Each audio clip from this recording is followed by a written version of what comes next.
In today's video, I'm going to show you how to disable the Chrome profile selector on startup in just a few simple steps. This is a really useful fix if Chrome keeps asking you to choose a profile every time you open the browser and you want a faster, cleaner startup experience. If this video helps, make sure to hit the like button and subscribe for more quick tech tutorials. Alright, let's jump right in.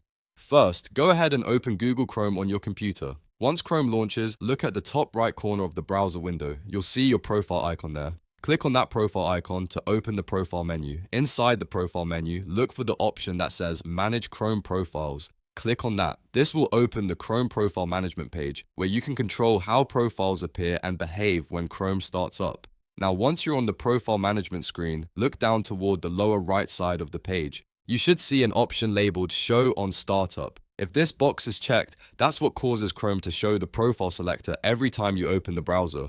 All you need to do is untick or uncheck Show on Startup. As soon as you do that, Chrome will stop showing the profile picker on launch, and it should open much more directly the next time you start the browser. That's it. The change is very quick, but it can make Chrome feel a lot smoother and less annoying to use, especially if you only use one profile most of the time. If you ever want the profile selector back later, you can always come back to the same setting and turn it on again.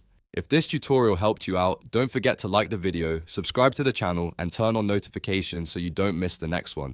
Thanks for watching, and I'll see you in the next video.